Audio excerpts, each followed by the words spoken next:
നമുക്ക് ഇതുമായി ബന്ധപ്പെട്ട അരിസ്റ്റോട്ടലിൻ്റെ അടുത്ത കമ്പോണന്റിലേക്ക് പോകുന്നതിന് മുമ്പ് തന്നെ പറയേണ്ട വളരെ പ്രധാനപ്പെട്ട ഒരു വിഷയമാണ് കമ്മ്യൂണിക്കേഷൻ എന്ന് പറയുന്നത്. അതെ. ഒരു ഓർഗനൈസേഷനിൽ ആൾക്ക് ഹൈ പെർഫോമർ ആകാൻ സാധിക്കണമെങ്കിൽ അത് ഏറ്റവും താഴെയുള്ള എംപ്ലോയി മുതൽ ഏറ്റവും മുകളിലുള്ള CEO അല്ലെങ്കിൽ MD അല്ലെങ്കിൽ ഫൗണ്ടർ ഡയറക്ടർ വരെ വേണ്ട കാര്യമാണ് കമ്മ്യൂണിക്കേഷൻ. അതെ. How effectively communicating the vision, mission, protocols, SOP. ഇതാണ് ഒരു പക്ഷേ പലപ്പോഴും പല ആശയക്കുഴപ്പങ്ങൾ ഉണ്ടാകുന്നു, ക്ലാരിറ്റി ഇല്ലാതെ വരുന്നു. അതെ. അരിസ്റ്റോട്ടിൽ പോയിട്ട് ഒന്നാണ് സ്ട്രക്ചർ ആൻഡ് ക്ലാരിറ്റി. അതെ. അതെ. അത് അതെ. നമുക്ക് സംസാരിക്കുന്ന വിഷയം. അപ്പോൾ ഈ കമ്മ്യൂണിക്കേഷൻ പലർക്കും ചില ആളുകൾക്ക് കമ്മ്യൂണിക്കേറ്റ് ചെയ്യാൻ അറിയില്ല, നോ പറയാൻ അറിയില്ല, ചില പെട്ടെന്ന് ആക്രോശിക്കുന്നു. അതെ. ഈ കമ്മ്യൂണിക്കേഷൻ എന്ന് പറയുന്ന പാർട്ടാണ് എനിക്ക് തോന്നുന്നത് നമ്മൾ കമ്മ്യൂണിക്കേഷൻ പഠിക്കുമ്പോൾ പറയാൻ സാധിക്കും 60 to 70% of the high performance depends upon our communication skills. അത് കുറേ ഇംഗ്ലീഷ് പറയുന്നതല്ല. അതെ. അതെ. നമ്മൾ കമ്മ്യൂണിക്കേഷൻ എന്ന് പറയുമ്പോൾ നമ്മൾ പറയും നമ്മുടെ ടോണാണ് അല്ലെങ്കിൽ ജസ്റ്റേഴ്സാണ് 70% നമ്മുടെ കമ്മ്യൂണിക്കേഷൻ ഡിസൈഡ് ചെയ്യുന്നത്. അതെ. അതെ. നമ്മുടെ ടോൺ, നമ്മൾ എത്ര ശബ്ദത്തിൽ പറയുന്നു എന്നുള്ളത് പ്രധാനപ്പെട്ട കാര്യമാണ്. നമ്മൾ ഏത് ബോഡി ലാംഗ്വേജ് ഉപയോഗിക്കുന്നുള്ളത് പ്രധാനപ്പെട്ട കാര്യമാണ്. അതെ. അതെ. നമ്മുടെ ഇംഗ്ലീഷ് ഭാഷാജ്ഞാനം അല്ലെങ്കിൽ സ്ട്രക്ചറോ ഗ്രാമറൊക്കെ ഒരു 20% മാത്രമേ ഉള്ളൂ. അതെ. എങ്ങനെ നമ്മൾ കമ്മ്യൂണിക്കേറ്റ് ചെയ്യുന്നു, എങ്ങനെ നമ്മൾ സംസാരിക്കുന്ന വിഷയം വളരെ പ്രധാനപ്പെട്ട ഒരു കാര്യമാണ്. അതെ. അപ്പോൾ കമ്മ്യൂണിക്കേഷൻ എന്നുള്ളൊരു പാർട്ടിൽ ആളുകൾ ശ്രദ്ധിക്കേണ്ട കുറേ കാര്യങ്ങൾ നമ്മൾ തീർച്ചയായിട്ടും ചിന്തിക്കേണ്ട ആവശ്യമാണ്. ഇപ്പോൾ ഞാൻ തന്നെ സ്ട്രക്ചറായി ഡിസൈൻ ചെയ്തൊരു പ്രിൻസിപ്പിളാണ് റീസെറ്റ് പ്രിൻസിപ്പിൾ. ഇപ്പം നമുക്കറിയാം നമ്മുടെ എംപ്ലോയീസ് ധാരാളമുണ്ട്, സുപ്പീരിയർ സബോർഡിനേറ്റ്സ് എല്ലാം ഉണ്ട്. അവരോട് സംസാരിക്കുമ്പോൾ നമ്മൾ ശ്രദ്ധിക്കേണ്ട ഒരു പ്രിൻസിപ്പിളാണ് റീസെറ്റ് എന്ന് പറയുന്നത്. റീസെറ്റിൻ്റെ എന്ന് പറയുന്നത് റെസ്പെക്റ്റ് ആണ്. ഓക്കെ. ഏത് വ്യക്തി ആയിക്കൊള്ളട്ടെ, അത് ഓഫീസ് സ്വീപ്പർ ആയിക്കൊള്ളട്ടെ, സെക്യൂരിറ്റി ആയിക്കൊള്ളട്ടെ, ഏറ്റവും ടോപ്പ് ലെവൽ എംപ്ലോയി ആയിക്കൊള്ളട്ടെ, നമ്മൾ സംസാരിക്കുന്നത് റെസ്പെക്റ്റോട് കൂടിയാണ്. ഇത് ഞാൻ പറയാൻ കാരണം നിങ്ങൾക്ക് ഹൈ സാലറി ഉള്ള ആളായിരിക്കാം, വിദ്യാഭ്യാസമുള്ള ആളായിരിക്കാം. എന്നോട് കഴിഞ്ഞ ഒരു കുറച്ച് നാളുകൾക്ക് മുമ്പ് വളരെ സീനിയർ ആയിട്ടുള്ള ഒരു യുണൈറ്റഡ് നേഷൻസിൻ്റെ ഡയറക്ടർ ജനറൽ ലെവലിലുള്ള ഒരാളെ സംസാരിച്ചപ്പോൾ അദ്ദേഹം പറഞ്ഞു, ഈ റിട്ടയർമെൻറ്റ് കഴിഞ്ഞ ലൈഫ് എന്ന് പറയുന്നത് ഒരു പ്രയോജനമില്ലാത്ത ലൈഫാണ്. ആർക്കും നമ്മെ വേണ്ട, ആർക്കും നമ്മെ ബഹുമാനമില്ലാതെ അദ്ദേഹം പറഞ്ഞു. ഞാൻ സത്യത്തിൽ അത്ഭുതപ്പെട്ടു പോയി. കാരണം അദ്ദേഹം സംസാരിക്കുന്ന ഭാഷ, ജ്ഞാനം, ഇതെല്ലാം എന്നെ അത്ഭുതപ്പെടുത്തിയ കാര്യമാണ്. പക്ഷെ അദ്ദേഹം പറയാൻ റിട്ടയർമെൻറ്റ് കഴിഞ്ഞ് എന്നെ ആർക്കും ആവശ്യമില്ല. അപ്പോൾ ഞാൻ ആലോചിച്ച ഒരു പ്രധാനപ്പെട്ട കാര്യമാണ്, ശരിക്കും നമ്മളൊരു ഓഫീസിൽ നിന്ന് റിട്ടയർ ആയി പോയി അല്ലെങ്കിൽ ട്രാൻസ്ഫർ ആയി പോയി കഴിഞ്ഞാൽ അവിടുത്തെ ആളുകൾ നമ്മൾ മിസ് ചെയ്യണം. അതാണ് ശരിക്കുമുള്ളൊരു സർവീസ്. എന്തുകൊണ്ടായിരിക്കും അദ്ദേഹത്തിന് ആ ഒരു റെസ്പെക്റ്റ് ആരും ചെയ്യുന്നില്ല എന്ന് തോന്നാൻ കാരണം? അത് ഒരു പക്ഷേ ഞാൻ പറഞ്ഞ കാര്യമായിരിക്കാം. നമ്മൾ ആളുകൾ എങ്ങനെ ട്രീറ്റ് ചെയ്തു, നമ്മൾ ആയിരുന്നപ്പോൾ എങ്ങനെ സംസാരിച്ചു, എങ്ങനെ അണ്ടർസ്റ്റാൻഡ് ചെയ്തു, എങ്ങനെ മനസ്സിലാക്കി, എങ്ങനെ റെസ്പെക്ട് ചെയ്തു. അപ്പോൾ ഒരു സെക്യൂരിറ്റി ആണെങ്കിൽ പോലും, ഞാൻ സെക്യൂരിറ്റി ഒട്ടും കുറവായി പറയുന്നതല്ല, സ്വീപ്പർ ആണെങ്കിൽ പോലും എത്ര ബഹുമാനത്തോടെ സംസാരിക്കാനായിട്ട് സാധിക്കണം. കാരണം നമ്മുടെ താഴെയുള്ള ആളെ എങ്ങനെ ബഹുമാനിക്കുന്നു എന്നുള്ളതാണ് നമ്മുടെ യഥാർത്ഥത്തിലുള്ള ആറ്റിറ്റ്യൂഡ്. താഴെയുള്ള ആളെ ബഹുമാനത്തോടെ കാണാൻ കഴിയാതിരിക്കുകയാണെങ്കിൽ നമുക്ക് നമ്മുടെ ക്യാരക്ടർ പുറത്തു വരികയാണ്. അപ്പോൾ ഏറ്റവും പ്രധാനപ്പെട്ട കാര്യമായിട്ട് ഞാൻ പഠിപ്പിക്കുന്ന കാര്യം റെസ്പെക്ട് ആർ. രണ്ടാമത്താണ് എന്ന് പറയുന്നത് ഇമോഷണൽ ബൗണ്ടറീസ്. നമ്മൾ ആദ്യം ചർച്ച ചെയ്ത കാര്യമാണ്, നോ പറയാൻ സാധിക്കില്ല. പലപ്പോഴും എല്ലാം ഏറ്റെടുക്കുകയാണ്. അത് മാനസികമായും ശാരീരികമായും പലരും ഉപദ്രവിക്കപ്പെടുന്നതിൻ്റെയൊക്കെ കാരണം എന്ന് പറയുന്നത് ബൗണ്ടറി സെറ്റ് ചെയ്യാൻ സാധിക്കുന്നില്ല. എൻ്റെ സമയം, എനിക്ക് ഈ കാര്യം ചെയ്യാനുള്ള സമയമില്ല, എൻ്റെ പ്രയോറിറ്റി എന്ന് പറയുന്നത് ഇന്ന ടാസ്കുകളാണ്, അതുകൊണ്ട് ഞാൻ ഇത് മാറ്റിവെക്കണോ അത് ചെയ്യണോ എന്ന് ബോസിനോട് ചോദിക്കാം. അതല്ലെങ്കിൽ നമ്മുടെ എനർജി, എനിക്ക് ചെയ്യാൻ കഴിയാത്ത കാര്യത്തെ ഞാൻ എടുത്തു പൊക്കിയാൽ എനിക്ക് നടക്കില്ല. അപ്പോൾ ഈ നോ പറയുന്നത്, ആർട്ട് ഓഫ് സെയിങ് നോ എന്ന് പറയുന്ന ഒരു സംഭവമാണ്. രണ്ടാമത്താണ് ഈ എന്ന് പറയുന്നത്. എന്ന് പറയുന്നത് സപ്പോർട്ട് സിസ്റ്റമാണ്. ഞാൻ ആദ്യം പറഞ്ഞ കാര്യം സ്പോൺസേഴ്സ് നെറ്റ്വർക്ക്. എന്നെ സപ്പോർട്ട് ചെയ്യുന്ന ഒരു കമ്മ്യൂണിറ്റി ഉണ്ടോ? എൻ്റെ തെറ്റുകൾക്ക് സപ്പോർട്ട് ചെയ്യുന്നതല്ല, എൻ്റെ തെറ്റുകൾ തിരുത്താൻ, എന്നെ എൻകറേജ് ചെയ്യാൻ, എനിക്കൊരു സംശയം വന്നാൽ എന്നെ സപ്പോർട്ട് ചെയ്യാനായിട്ടുള്ള സപ്പോർട്ടിങ് സിസ്റ്റം ബിൽഡ് ചെയ്യാനായിട്ട് എനിക്ക് സാധിക്കുന്നുണ്ടോ? ഈ അടുത്ത എന്ന് പറയുന്നത് ഇമോഷണൽ അലൈൻമെൻ്റ് ആണ്. കാരണം നമ്മുടെ ഇമോഷൻ ഇൻ്റലിജൻസ് എന്നെല്ലാം നമ്മൾ പറയാറുണ്ട്. വികാരത്തെ നിയന്ത്രിക്കാൻ സാധിക്കുന്നുണ്ട്. ഇത് വളരെ വളരെ പ്രധാനപ്പെട്ട ഒരു ഫാക്ടറാണ്. നമുക്ക് പക്ഷേ അതൊക്കെ വലിയൊരു ടോപ്പിക്. ഞാൻ തന്നെ ഇമോഷൻ ഇന്റലിജൻസ് എന്ന പുസ്തകം എഴുതിയിട്ടുണ്ട്. ഡാനിയൽ ഗോൾമാൻ്റെ വലിയ പുസ്തകമുണ്ട്. അപ്പം അതിനകത്ത് പല ഇമോഷൻസിനെ എങ്ങനെ ഹാൻഡിൽ ചെയ്യാനാണ് പറഞ്ഞിരിക്കുന്നത്. 7 ഡെഡ്ലി ഇമോഷൻസിനെ എങ്ങനെ ഹാൻഡിൽ ചെയ്യുന്നതാണ് ശാന്തി താക്കുന്ന പുസ്തകത്തിൽ ഞാൻ പറഞ്ഞിട്ടുള്ളത്. പലപ്പോഴും ഓഫീസിലെ പ്രശ്നങ്ങൾക്കെല്ലാം കാരണം ഇമോഷൻസിനെ മാനേജ് ചെയ്യാൻ സാധിക്കാത്തതാണ്. എനിക്ക് ദേഷ്യം വരുമ്പോൾ ഞാൻ ആ ദേഷ്യത്തെ, അതിന് ഞാൻ പറയുന്ന പ്രിൻസിപ്പിളാണ് ആക്ട് എന്ന് പറയും. ആക്ട് എന്ന് പറയുന്നത് അവയർനെസ്. എനിക്ക് ദേഷ്യമാണ് വന്നത്, അപ്പോൾ ഞാൻ ചിന്തിക്കും, ക്ലാരിറ്റി വരുത്താൻ. ക്ലാരിറ്റി എന്ന് പറയുന്നത് ഞാൻ ശരിക്കും എൻ്റെ ഇമോഷൻസ് എന്തുകൊണ്ട് വന്നു. ചിലപ്പോൾ വീട്ടിൽ എന്തെങ്കിലും പ്രശ്നം കൊണ്ടായിരിക്കാം ഉണ്ടാവില്ല, ഈ പണ്ടത്തെ പ്രശ്നം കണക്ട് ചെയ്തേക്കാൻ എനിക്ക് ദേഷ്യം. നമ്മൾ ആദ്യം പ്രധാനപ്പെട്ട ഒരു ഫാക്ടർ വിക്ടർ ഫ്രാങ്ക്ലിൻ്റെ ഒരു കാര്യം പറയാറുണ്ട്. ഒരു മൈൻഡ്ഫുൾനെസ് എന്ന് പറയുന്നത് ഒരു ഇമോഷൻസ് നമുക്ക് കൺട്രോൾ ചെയ്യാൻ സാധിക്കാത്ത സമയത്ത് എത്രമാത്രം പോസ്റ്റ് ചെയ്യാൻ സാധിക്കുന്നു. അതെ അതെ അതെ മനസ്സിലായില്ലേ? അപ്പോൾ ആ ഒരു ക്ലാരിറ്റി കൊണ്ടുവരണം. അതെ ഞാൻ ദേഷ്യപ്പെട്ടു, ആ അവയർനെസ് ഉണ്ടായി, ക്ലാരിറ്റി വന്നു. എന്തുകൊണ്ട് ഞാൻ ദേഷ്യപ്പെടുന്നു, എന്തുകൊണ്ട് ഞാൻ അസൂയപ്പെടുന്നു, അതെ എൻ്റെ കൊളീഗ് കുറേ ജോലി ചെയ്തു, നല്ല അവാർഡ് കിട്ടി, ഞാൻ എന്തുകൊണ്ട് അസൂയപ്പെട്ടു, അല്ലെങ്കിൽ സബോർഡിനേറ്റ് ജോലി ചെയ്യുന്നില്ല, എന്തുകൊണ്ട് ഞാൻ ദേഷ്യപ്പെടുന്നു. അതെ ആ ക്ലാരിറ്റിയാണ് ആ ഒരു സമയത്തുണ്ട്. ഇത് കഴിയുമ്പോഴാണ് ട്രാൻസ്ഫോർമേഷൻ ഉണ്ടാകുന്നത്, ആക്ട് ആ ഓക്കെ ട്രാൻസ്ഫോർമേഷൻ ഉണ്ടാകുന്നത്. മനസ്സിലായി. പലപ്പോഴും നമ്മുടെ ഇമോഷൻസ് നമുക്ക് മനസ്സിലാക്കാൻ സാധിക്കുന്നില്ല. ചുമ്മാ ദേഷ്യപ്പെടും, അതെ ചുമ്മാ പരദൂഷണം പറയും, ഗോസിപ്പ് പറയും ചില ആളുകൾ. ഉം. ചിലപ്പോൾ ബ്ലെയിം ഗെയിം കളിക്കും. അതെ അപ്പോൾ ഇവിടുത്തെ ഈ ഓർഗനൈസേഷൻ ഒരിക്കലും നന്നാവില്ല, അല്ലെങ്കിൽ ആ ബോസ് ഇങ്ങനെയാണ്. നമ്മൾ ഈ ബ്ലെയിം ഗെയിം ചെയ്തുകൊണ്ടേയിരിക്കും. പക്ഷേ അതിനെക്കുറിച്ച് പറയുന്നത് അവർ ഒപ്പീനിയൻസ് ആർ അവർ ഇന്റേണൽ റിഫ്ലക്ഷൻസ്. അതെ അതെ നമ്മുടെ മനസ്സിലുള്ള കാര്യമാണ് നമ്മൾ മറ്റുള്ളവർ കാണുന്നത്. അതെ അതെ ഒരാൾ മോശക്കാരെന്ന് പറയുന്നുണ്ടെങ്കിൽ നമ്മൾ മോശമായതുകൊണ്ടാണ് മറ്റുള്ളവരുടെ മോശം നമ്മൾ കാണുന്നത്. അതെ അതെ ചിലപ്പോൾ നല്ല ഒത്തിരി കാര്യങ്ങൾ ആളേക്ക് നാം പറയുന്നത് അയാൾ പ്രശ്നക്കാരനാണ്. അത് വളരെ രസകരമായൊരു സ്റ്റോറി ഉണ്ട്. അത് ഒരു ആളൊരു കടത്തിലെത്തുമ്പോൾ അവിടെ തോണിക്കാരനുണ്ട്. അപ്പം ആ നാട്ടിലേക്ക് പുതിയതായിട്ട് വരുന്ന ഒരാളാണ്. അപ്പം അയാൾ അത് കയറി നിന്നപ്പോഴത്തേക്കും ഇയാൾ ചോദിച്ചു, നിങ്ങൾ എവിടെ നിന്നാണ് വരുന്നത്? അപ്പോൾ അയാൾ പറഞ്ഞു, ഞാൻ ഇന്ന സ്ഥലത്തു നിന്നാണ് വരുന്നത്. അപ്പോൾ അയാൾ ചോദിച്ചു, അവിടെയുള്ള ആൾക്കാരൊക്കെ എങ്ങനെയുണ്ട്? ഓ, അവിടെയുള്ള ആൾക്കാരെല്ലാം വൃത്തികെട്ടവന്മാരാണ്, അത് സഹിക്കാൻ പറ്റാതെ ഞാൻ ഇങ്ങോട്ട് വന്നത്. അപ്പോൾ ഇയാൾ ചോദിച്ചു, ഇവിടെയുള്ള ആൾക്കാരൊക്കെ എങ്ങനെയുണ്ട്? അപ്പോൾ ഇവിടെയുള്ള ആൾക്കാർ അങ്ങനെയൊക്കെ തന്നെയാണെന്ന് പറഞ്ഞു. അത് കഴിഞ്ഞ് കുറേ നാളുകൾക്ക് ശേഷം വേറൊരാൾ വന്ന് ഇങ്ങനെ കയറി ഇരുന്നപ്പോഴത്തേക്ക് അയാൾ ചോദിച്ചു, ഈ നാട്ടിലുള്ള ആൾക്കാരൊക്കെ എങ്ങനെയുണ്ട്? അപ്പോൾ ഇയാൾ തിരിച്ചു ചോദിച്ചു, നിങ്ങളുടെ നാട്ടിലുള്ള ആൾക്കാരൊക്കെ എങ്ങനെയുണ്ട്? ഞങ്ങളുടെ നാട്ടിലുള്ള ആൾക്കാർ നല്ല ആൾക്കാരാണ്, നല്ല മനസ്സുള്ള ആൾക്കാരാണ്, സഹായിക്കുന്ന ആൾക്കാരാണ്. അപ്പോൾ ഇവിടെയുള്ള ആൾക്കാർ അങ്ങനെ തന്നെയാണ്. അങ്ങനെ ഒരു മാസത്തിന് ശേഷം ഈ 2 ആൾക്കാരെയും കാണാം. ആദ്യത്തെ ആളെ കണ്ടപ്പോൾ ചോദിച്ചു, ചേട്ടൻ പറഞ്ഞത് 100% ഇത്രയും വൃത്തികെട്ട ആൾക്കാരെ എൻ്റെ ജീവിതത്തിൽ കണ്ടിട്ടില്ല. രണ്ടാമത്തെ ആളെ കണ്ടാൽ പറഞ്ഞു, ചേട്ടൻ പറഞ്ഞത് ശരിയാണ് കേട്ടോ, ഇവിടെയുള്ള ആൾക്കാർ വളരെ നല്ല ആൾക്കാരെ, സഹായിക്കുന്ന ആൾക്കാരാണ്. അപ്പോൾ നമ്മുടെ മനസ്സിൻ്റെ റിഫ്ലക്ഷനാണ് നമ്മൾ ആൾക്കാർ പ്രതിധ്വനിക്കുന്നത്, പ്രതിഫലനമാണ് നമ്മൾ മറ്റുള്ളവരിൽ കാണുന്നത്. ഒരു പ്രൊഫൗണ്ട് റിയലൈസേഷനാണ്. അതെ അതെ ഹൈ പെർഫോമർ ആകാനുള്ള വിഷയങ്ങളെക്കുറിച്ച് സംസാരിച്ചുകൊണ്ടിരിക്കുന്നത്. അതെ നമ്മൾ സംസാരിച്ച് പ്രോജക്റ്റ് അരിസ്റ്റോട്ടിൽ എന്ന് പറയുന്ന ലോകപ്രസിദ്ധമായ സ്റ്റഡി എങ്ങനെയാണ് ഒരു ടീമിനെ അല്ലെങ്കിൽ ഓർഗനൈസേഷൻ ഹൈ പെർഫോമർ ആകാനായിട്ട് സാധിക്കുന്നത് എന്നുള്ളതാണ്. അതെ നമ്മൾ രണ്ടാമത്തെ സ്റ്റെപ്പിലാണ്. മൂന്നാമത്തെ സ്റ്റെപ്പിലാണ് നിന്നിരുന്നത് എന്താണ് കോൺട്രിബ്യൂട്ടർ സേഫ്റ്റി. 4ാമത്തെ സ്റ്റെപ്പാണ് ചലഞ്ചർ സേഫ്റ്റി. എന്ന് പറഞ്ഞു കഴിഞ്ഞാൽ നമ്മൾ ഈ ചലഞ്ചർ സേഫ്റ്റിയെക്കുറിച്ചുള്ള 1-2 കാര്യങ്ങൾ നമ്മൾ നേരത്തെ തന്നെ കോൺട്രിബ്യൂട്ടർ സേഫ്റ്റി പറഞ്ഞു.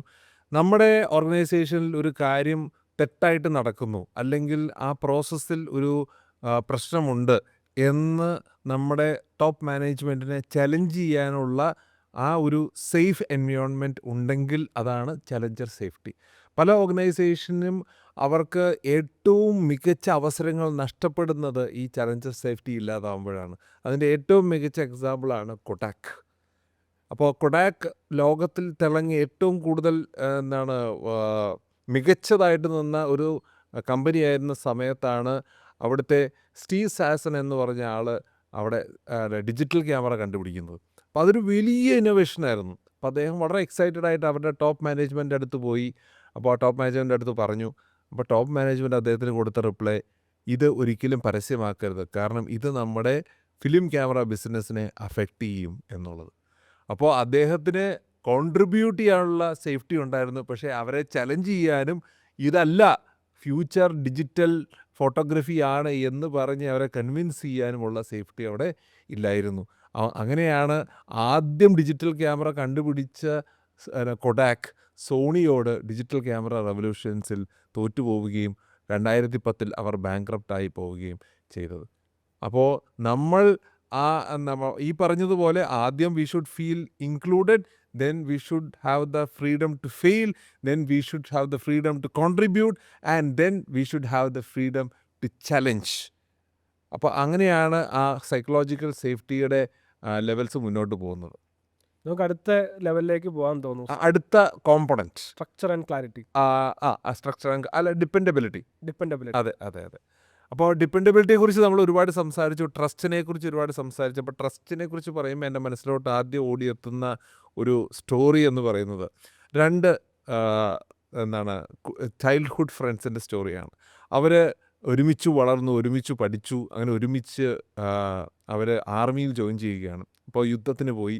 അപ്പോൾ ആ യുദ്ധത്തിന് ഒരാൾ യുദ്ധഭൂമിയിലേക്ക് പറഞ്ഞു വിടുകയാണ് മേജർ. 1 ദിവസം കഴിഞ്ഞു, 2 ദിവസം കഴിഞ്ഞു, 3 ദിവസം കഴിഞ്ഞു, കൂട്ടുകാരൻ തിരിച്ചു വന്നില്ല. ഇയാൾക്ക് ആദിയായി. ഇയാൾ മേജറോട് പെർമിഷൻ ചോദിച്ച് യുദ്ധഭൂമിയിലേക്ക് പോകാൻ. അപ്പോൾ മേജർ പറഞ്ഞു, നീ പോയിട്ട് കാര്യമില്ല, ഇനി അവൻ തിരിച്ചു വരുമെന്ന് നീ പ്രതീക്ഷിക്കേണ്ട.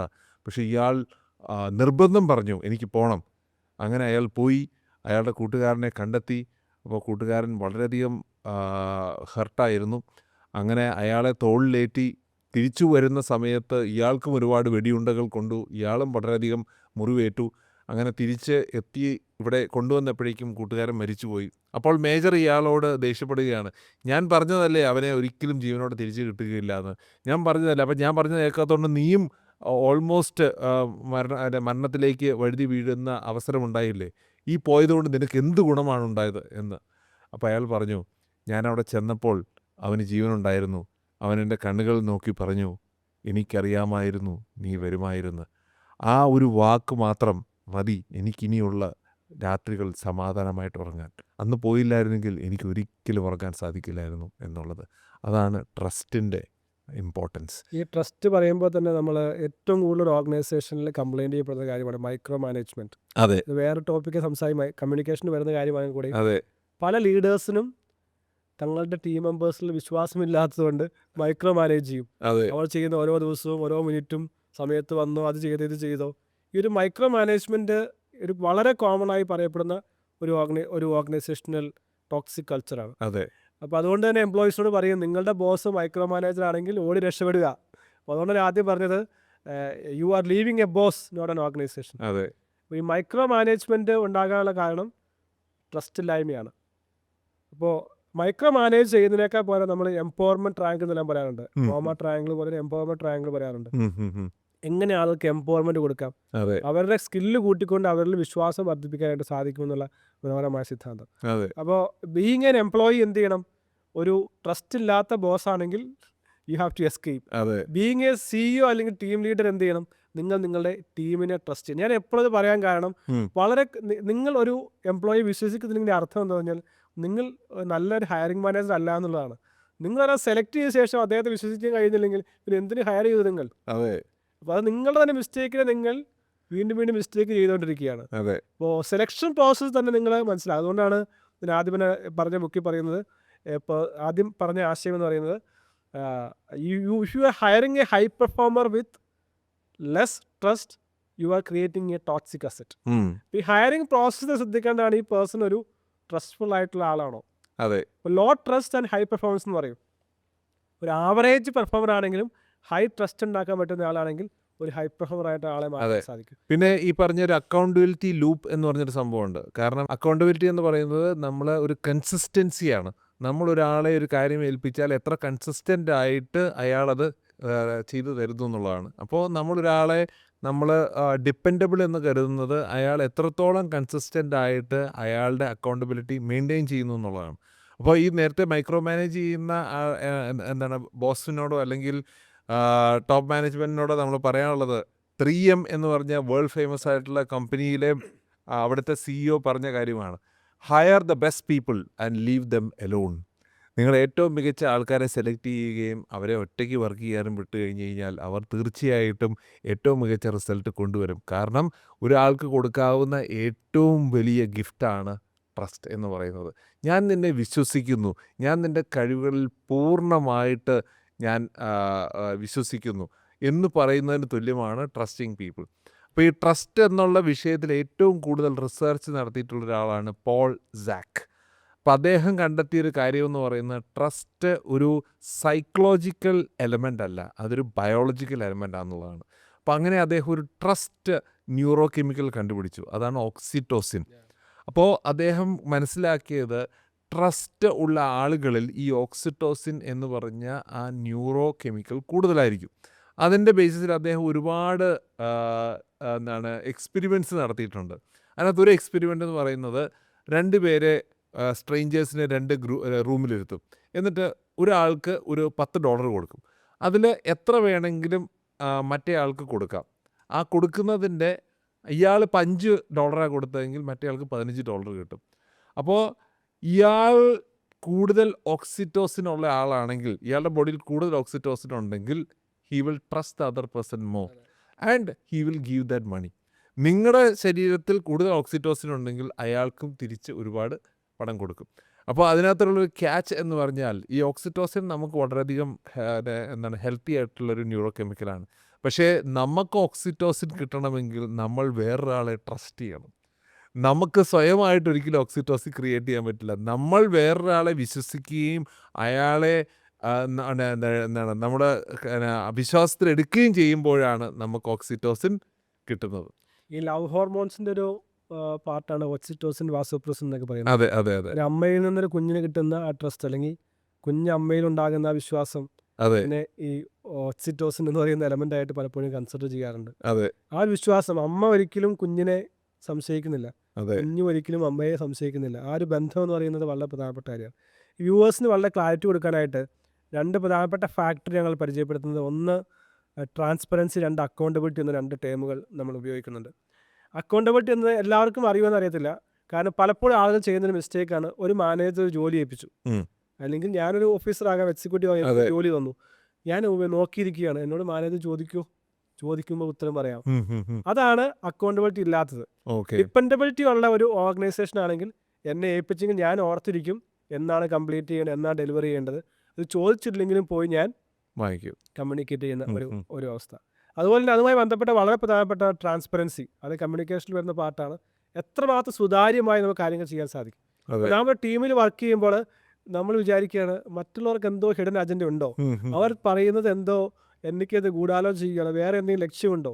അപ്പോൾ അതുകൊണ്ട് എത്രമാത്രം നമ്മുടെ ഗോളും ഒപ്പം തന്നെ നമ്മുടെ മിഷനും ക്ലിയർ ആയിട്ട് കമ്മ്യൂണിക്കേറ്റ് ചെയ്യാൻ സാധിക്കുന്നു. നമ്മൾ ആ ക്ലാരിറ്റി ആൻഡ് സ്ട്രക്ചർ അത് കൂടുതൽ അതിനെക്കുറിച്ച് പറയും.